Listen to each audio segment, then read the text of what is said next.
thank you guys for coming out tonight. I just want to thank a couple people who helped me make this event possible tonight.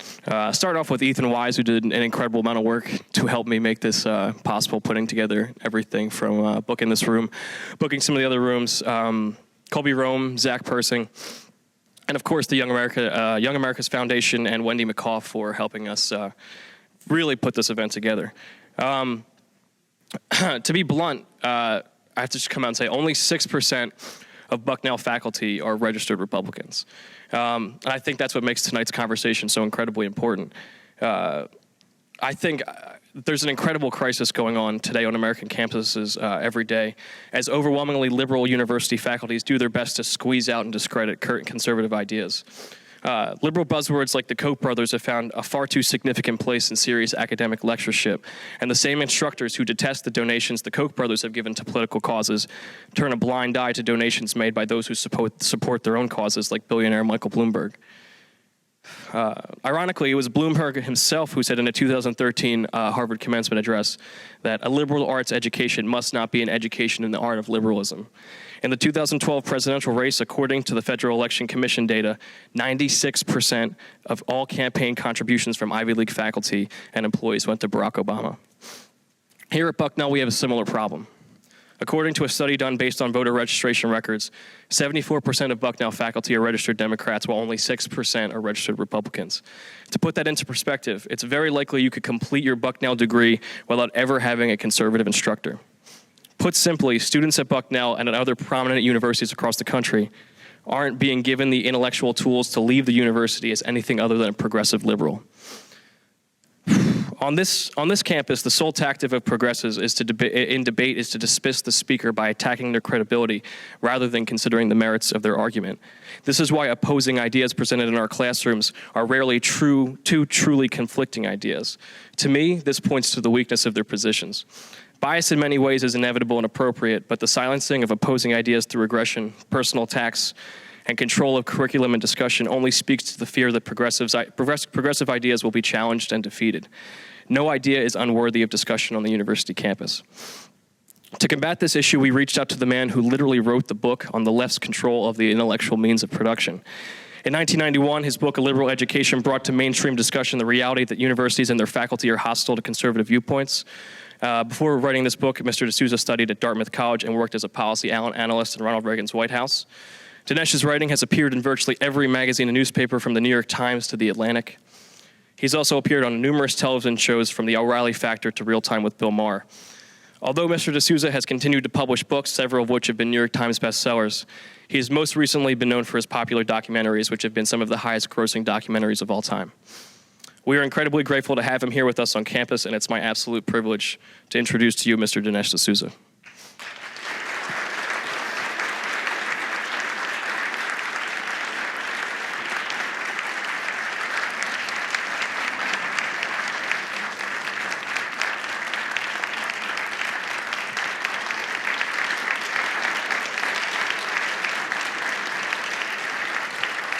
Thank you. Thank you very much. I'm thrilled to be here at Bucknell. Can everyone hear me? Okay, good. I think I was last here in 2012, and so I'm very pleased to be back. I'm here to talk about. I'm here to contribute to intellectual diversity on this campus. And I intend to do that by trying to raise some fundamental questions about the very principles that are held to be dearest on this campus.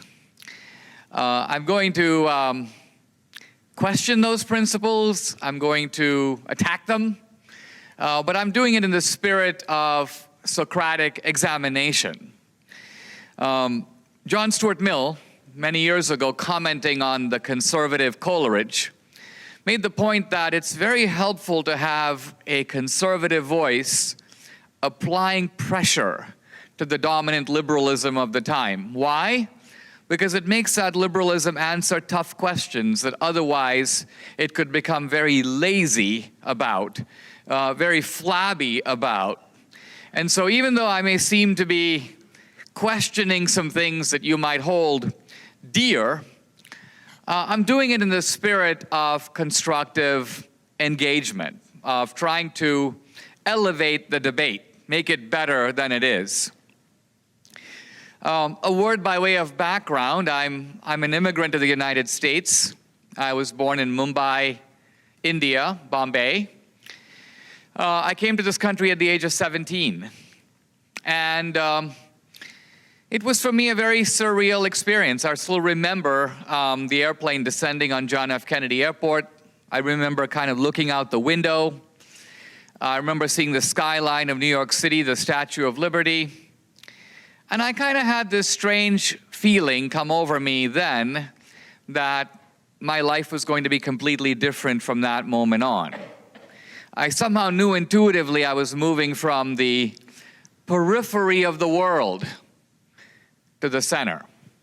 And I also knew that I would be able to do things with my life if I stayed in America that would not have been possible if I had remained in India.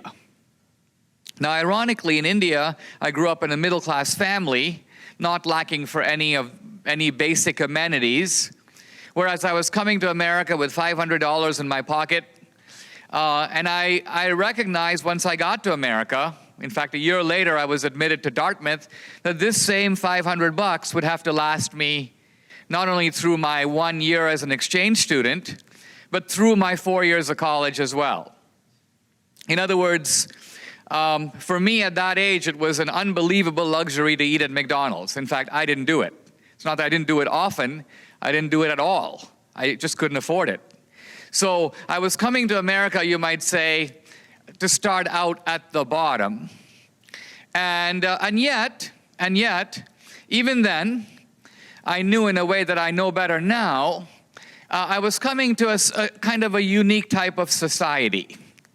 If I stayed in America, I realized that one of the things I would try to do is to become American, And that's something we kind of take for granted, but in fact, in almost any other country, you can't do it at all. So for example, most of you could come to my native country of India, you can stay there for as long as you want, you can work. It doesn't matter, you can't become Indian. Why? Because to be Indian, you require two things: brown skin and Indian parents. Indianness is a function of birth and blood. In the United States, by contrast, people can come here and have come here. The Irish, the Italians, the Jews. Today, the Koreans, the Pakistanis, the West Indians. And in fact, over time, you can become American. Now, how is that? Why? You can become American because being an American is not simply a function of birth or blood. It's a function of assimilating to a certain way of life. It's embracing American ideals and living, if you will, the American dream or the American way. That's how you can become American. Years ago, I was invited by a group of students at Stanford University, the student government, to debate the Reverend Jesse Jackson on the topic of, is America a racist society?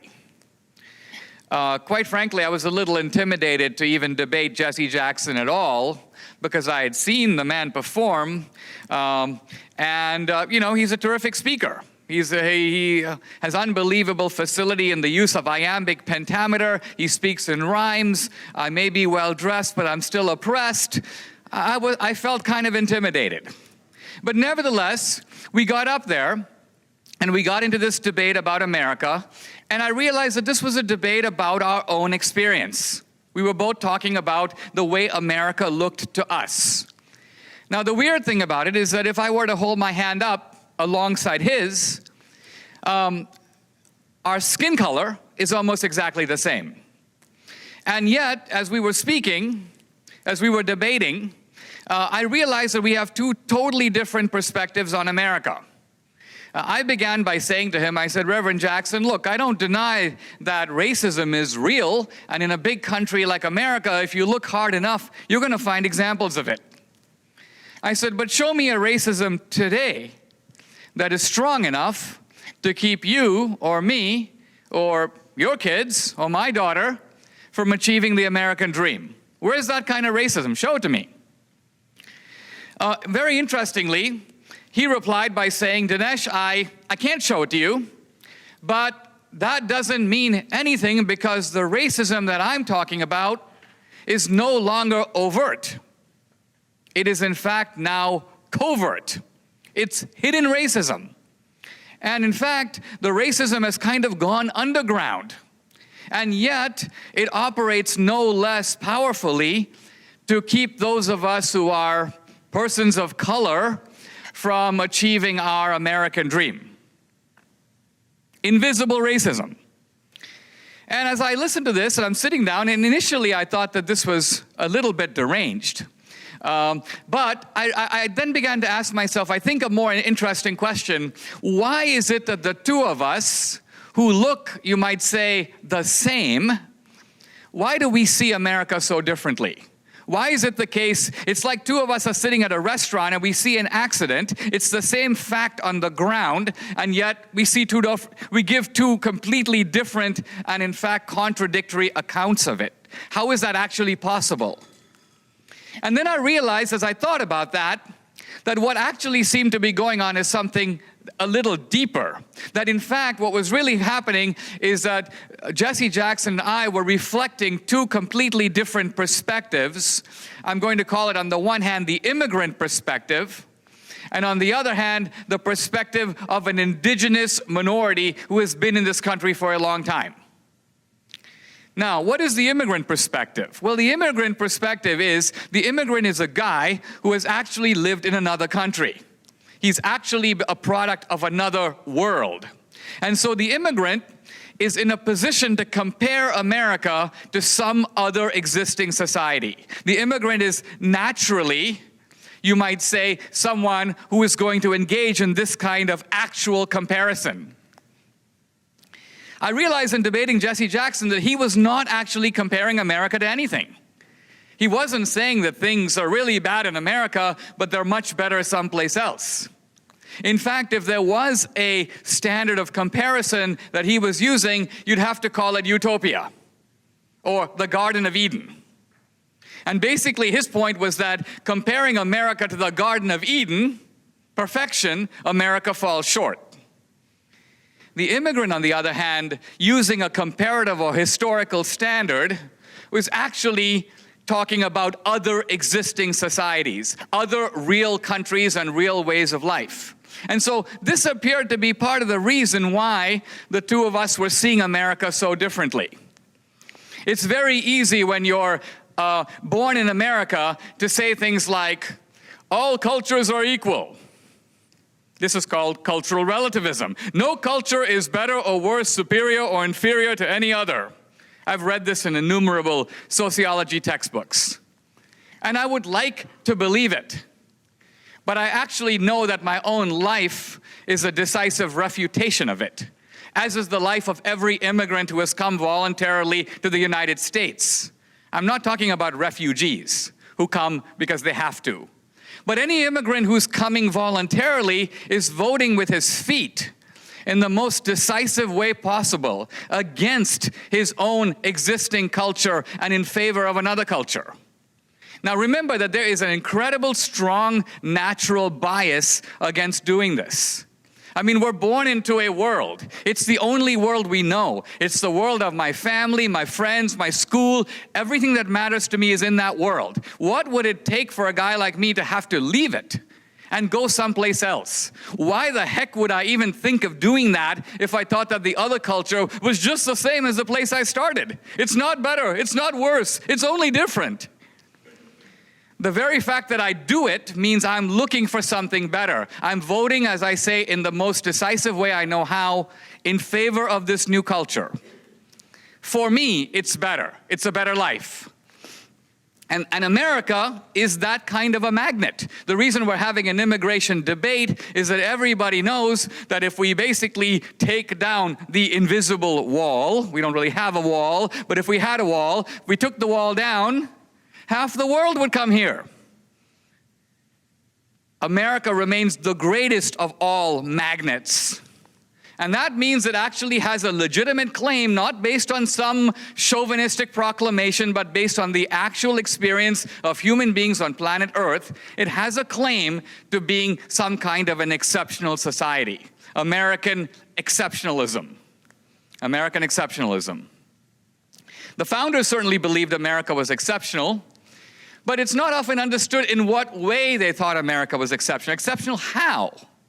What is exceptional about America?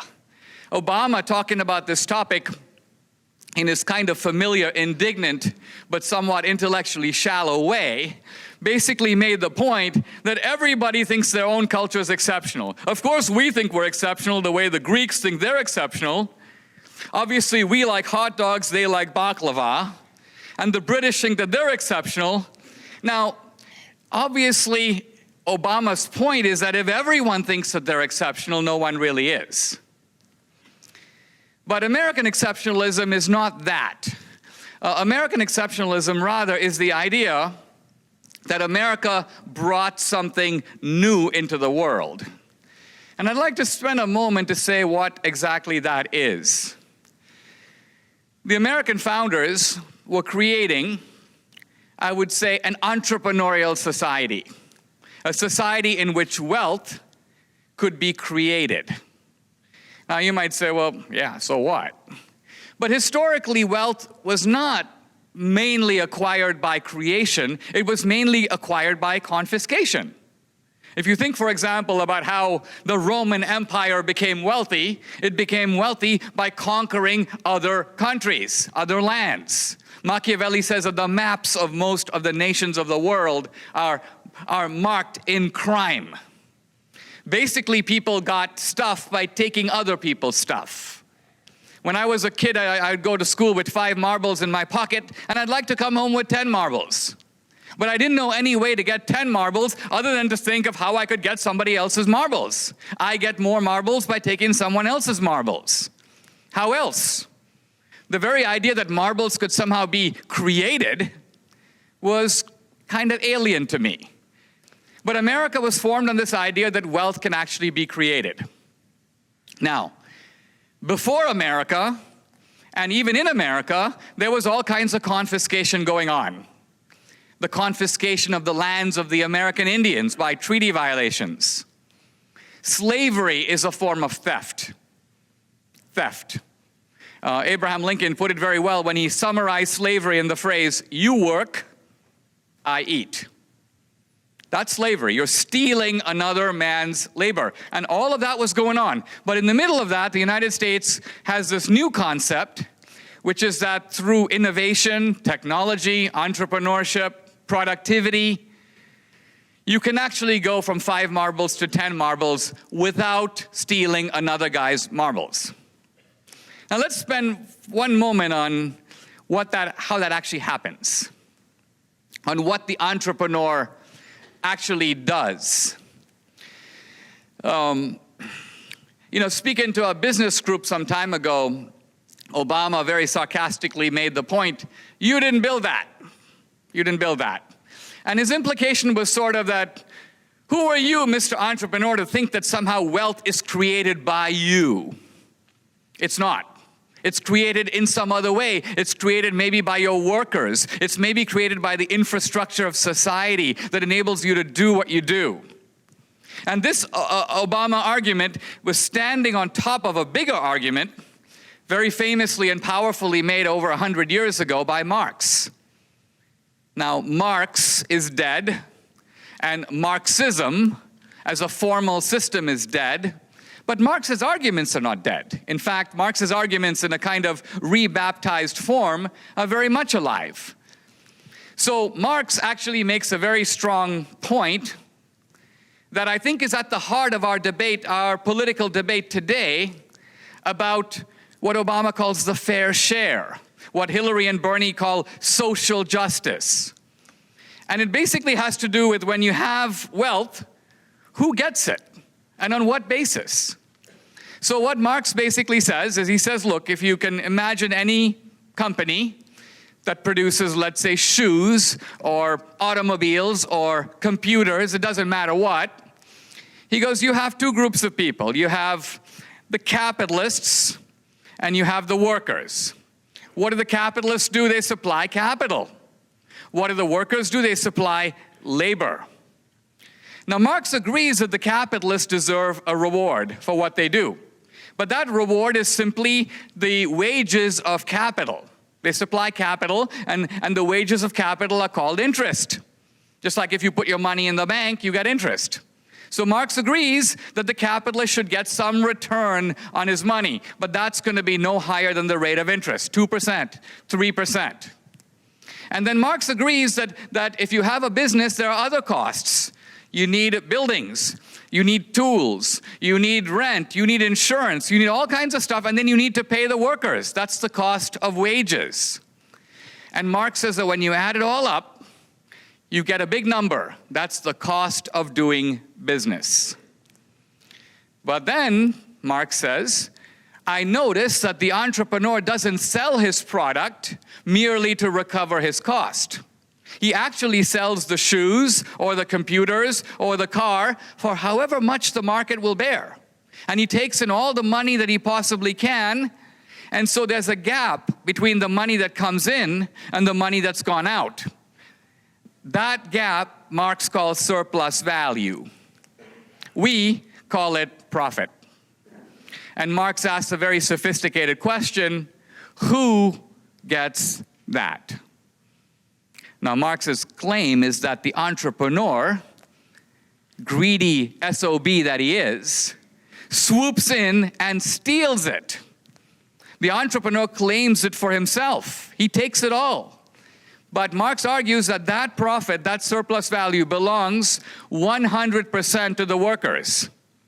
Not that the capitalist is taking an excessive return. He doesn't deserve any of it. Why? Because although he supplied the capital, he's already received the rate of interest. He's already been paid. He can't be paid twice. So, this is the underlying argument behind this whole concept of the fair share. Now, I find it rather interesting that these arguments are swirling in American politics right below the surface, and yet you can turn on the Democratic debate, the Republican debate, and you don't really hear these issues ever argued about. You don't hear the Democrats explicitly lay the basis for their claims. Obama says 100 times, people should pay their fair share. Yes, but what is that fair share? If I'm paying 40% in federal taxes and 11% in state taxes and local taxes, and I'm totally paying 55% of every dollar I earn in taxes, is that fair? What is fair? How much should I pay? In other words, a very reasonable question to ask of every liberal is, in what society would you be a conservative? In other words, when will you find a tax rate that satisfies you? How much do I have to pay to make you go home? But you notice that Obama will never say. He never specifies that amount. He talks about justice, but he never says what is actually just. Now, in fact, so what I'm getting at is that we have this kind of false debate going on. A debate essentially being conducted in a squid-like cloud of rhetoric on both sides, missing the core of what is really being fought about. And what is being fought about? What is being fought about is two things. Number one, who controls the wealth of America? I'm talking not about the government, I'm talking about the great private wealth of America. The wealth in land, the wealth in oil, the wealth in industries. Who controls that wealth? Is it the entrepreneurs and the workers who make it? The creators of that wealth, do they control it? Or does another group of people, I'm going to loosely call them the progressive coalition. This is a coalition, by the way, not made up of wealth creators. It's a coalition made up of community organizers and politicians and journalists and academics. And these are people who are not unproductive. They are very productive, but their productivity is in words. They produce a lot of words. Think of a lawyer. Is a lawyer productive? Yes. What does he produce? Words. But those words have consequences. So you have a clash in our society between two classes of people, both claiming ownership of the productive wealth of this country. Now, sometimes people will say things like, Obama's a socialist. These progressives are socialists. Now, I know that Bernie says he's a socialist, but I don't even believe him. He's not a socialist. In fact, he's too lazy to be a socialist. Because if you think about it, socialism means controlling the means of production. Socialism would actually require Bernie and his friends to drill for oil in Midland, Texas, to put things into the ground and take the oil out. Bernie has no interest in that. This is a guy who didn't have a job till he was 40. This is a guy who doesn't want to go into the ground to take oil. He wants to let the oil drillers get the oil out and then put it into drums and then label the drums, and then he wants to come in and tell them what to do with that wealth that they have created. So the ingenuity of modern progressivism is it actually doesn't produce anything in terms of wealth. But it stakes a moral claim to the wealth produced by other people in the name of social justice. Social justice. Now, this is a very interesting concept because, first of all, I think it's very interesting in our politics. The Republicans talk of freedom, and the Democrats talk about justice. In a way, we don't have a debate because these are two ships passing in the night. To my way of thinking, freedom does not trump justice.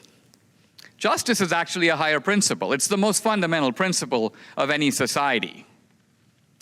And so very often in politics, the Republicans will play the king, freedom, and the Democrats will play the ace, justice, and they win the hand. And they win the hand because they are never contested on the issue of justice itself.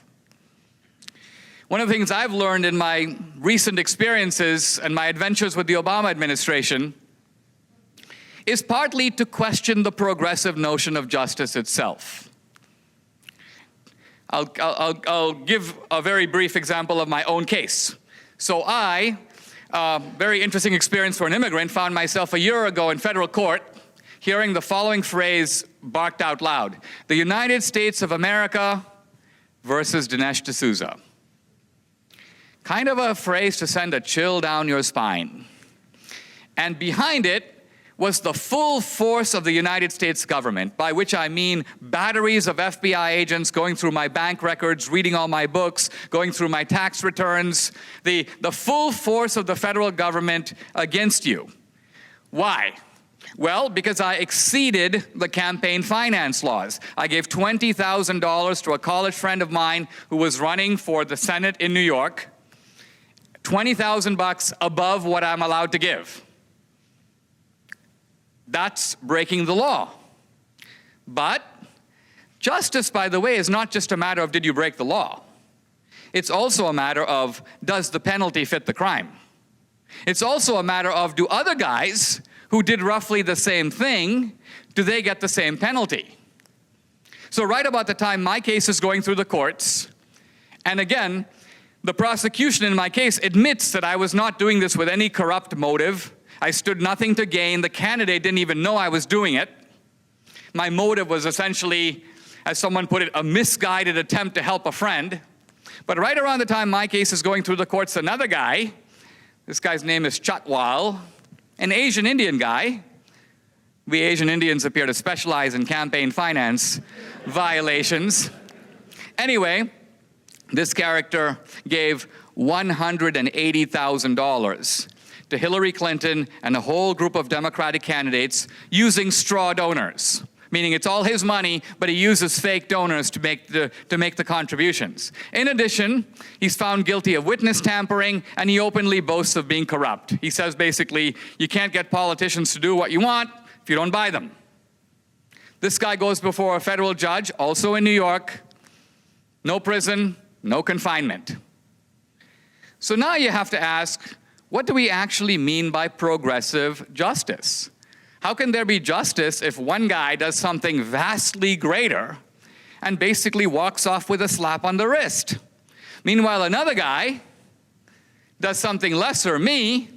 Now, I admit, I'm not claiming that I have to admit I was kind of one of the stupidest criminals in the history of American jurisprudence. And the reason I think that is that a year earlier I made a movie about Obama. And I upset him.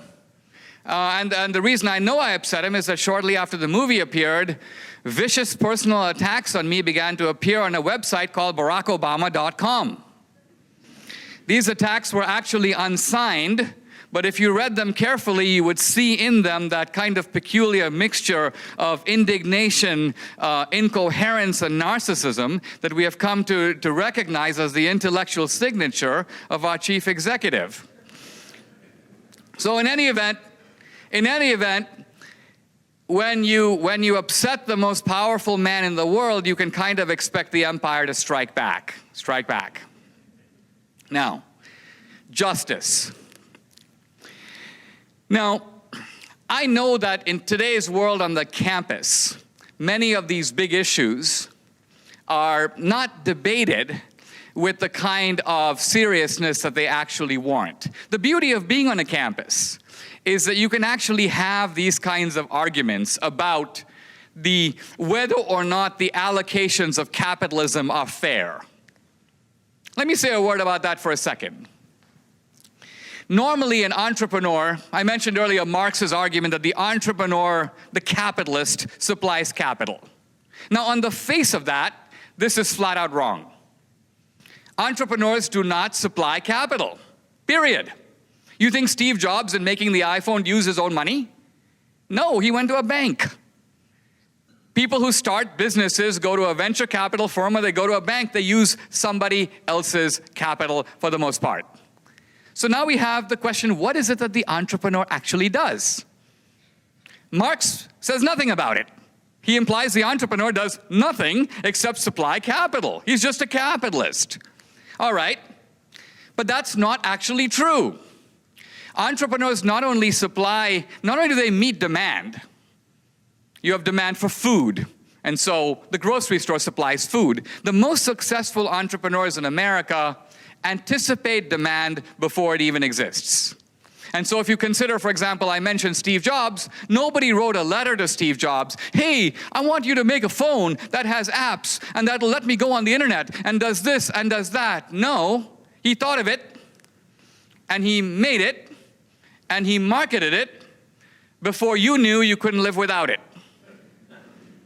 This is the supply side. The supply precedes demand and anticipates demand before the demand even exists. Now, what the entrepreneur is doing, number one, is he's coming up with the idea for the business. That is probably the hardest thing to do, to actually go outside of what people think and come up with something that they're going to want if they knew it existed. One time asked about whether or not he consulted the people before he built the Model T, Henry Ford said, if I consulted the people, they would have asked for a faster horse.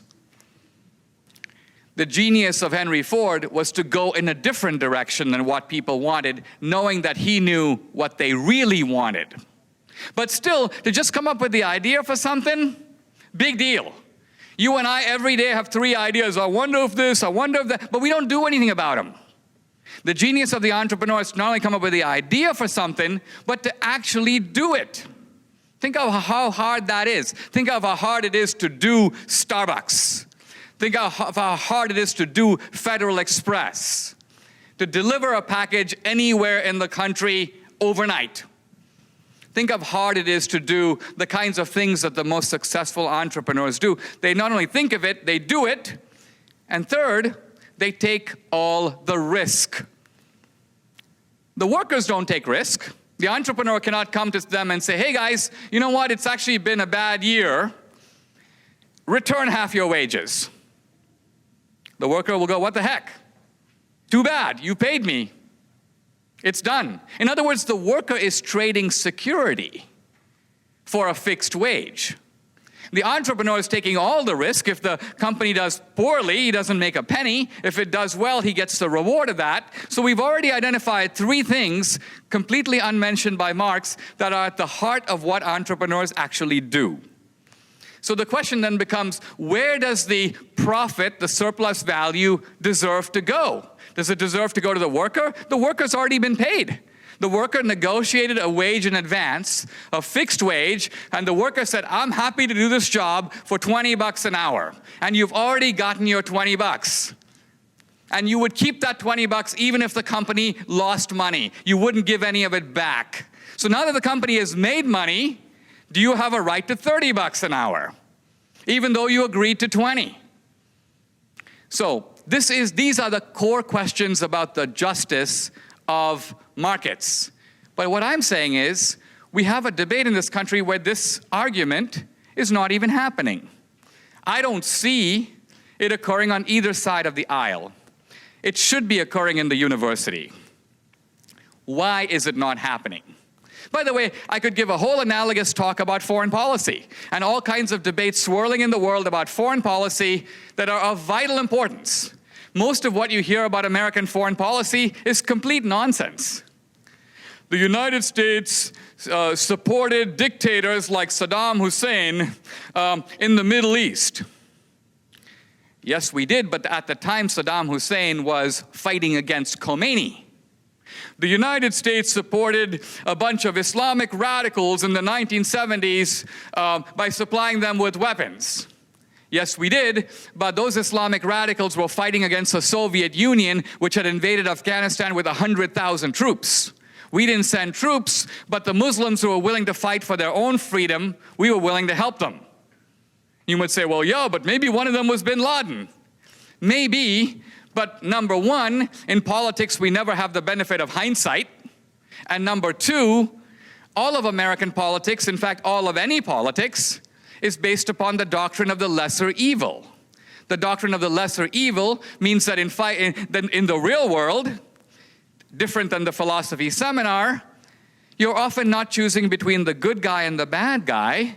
You're choosing between the bad guy and the really bad guy.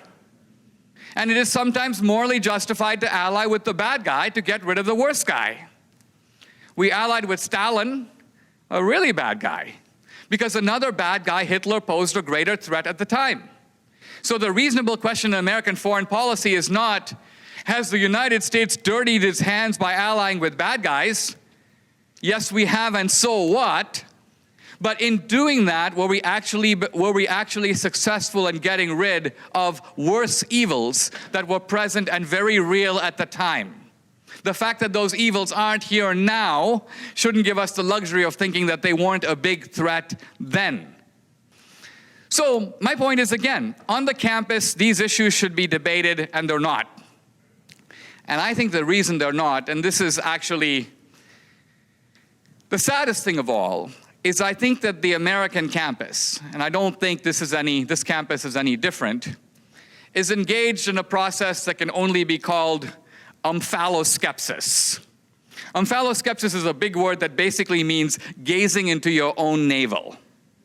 Gazing into your own navel. It's a very tempting thing to do, to sit around and pluck your own navel and gaze into it with a great deal of concentrated attention. It's kind of a human tendency. But it's not what the campus is all about. The campus is a laboratory of knowledge. It's deliberately detached from the larger society. A great deal of expense goes into maintaining this big reservation called Bucknell. If it was not for the abundance of capitalism, you couldn't actually have it. And in your own life, you're spending 4 years of your precious time on this college. It's the only time you'll ever have where you don't have to work and you don't have family. In other words, you can devote completely unadulterated attention to ideas. And so what a tragic waste if instead of doing that, you spend your time in navel gazing. Look, the world is changing dramatically. Countries that were once down and out, even India. India was once the begging bowl of the world. India today is coming up really fast. A writer for the New York Times says that he used to tell people, he used to tell his kids, eat your food because there are millions of starving people in India. And now he tells his kids, you better study harder because there are millions of people in India waiting to take your job. So this is the way in which India has changed, and the world is changing. American affluence could no longer be taken for granted. The country is $19 trillion in debt. A lot of the proposals that I hear in politics today have an air of not only unreality, but of profound deception. I'm going to give you a free college education. You're going to do it? How? How are you going to give me a free college education? Well, you see, I've got this great program. Oh, really? How much is it going to cost? $350 billion, Hillary's answer. All right. The government doesn't have $350 billion lying around, so the only way to do it is to borrow it. And so we increase the national debt. But who inherits the national debt? You do. And so any program to give you a free college education can only be understood in one way. The politician who gives it to you, complete faker because they're not giving you anything that's theirs, is they're reaching into your own back pocket, taking money out of your own future earnings and giving it to you now and pretending that they're doing you a favor. This is not even robbing Peter to pay Paul. It's robbing Paul to pay Paul. Why would somebody do that? Why would somebody pretend to be generous by doing that? Because they're counting on you to be so stupid that you don't realize that it's actually your dough. That you actually think that you should be grateful to Hillary because she's doing you a favor. She's paying for your college education. No, she's not. And so what really happens here is that under the masquerade of social justice, the only person who gets something out of this is Hillary. She's counting on getting your lifelong gratitude so that as you go into life, you think, the reason I got a college education is due to Hillary. It's kind of like if you drive around West Virginia, you'll notice that one half of the entire state is named after one man, Robert Byrd. The Robert Byrd Highway, the Robert Byrd Medical Center, the Robert Byrd this, the Robert Byrd that. Now, when I walk around Bucknell or Dartmouth, I see buildings at Dartmouth, Streeter Hall, Thornton Dorm. And I know that some guy named Streeter gave money for that hall, and some guy named Thornton gave money for that dorm. But Robert Byrd didn't give a penny to any of the buildings that are named after him.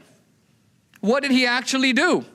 He took taxpayer money, somebody else's dough, and appropriated it to that building that then gets his idiotic name impressed on it.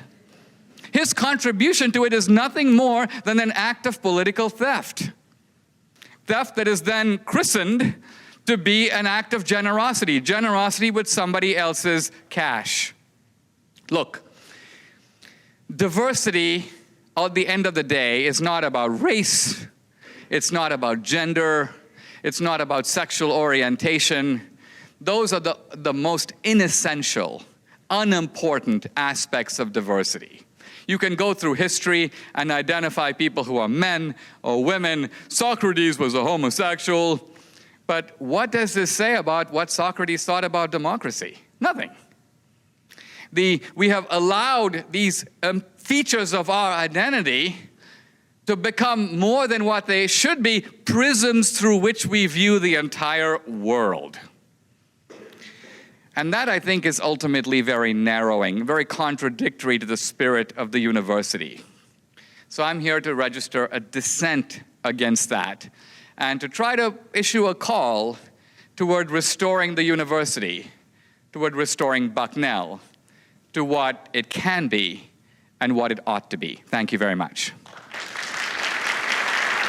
Thank you.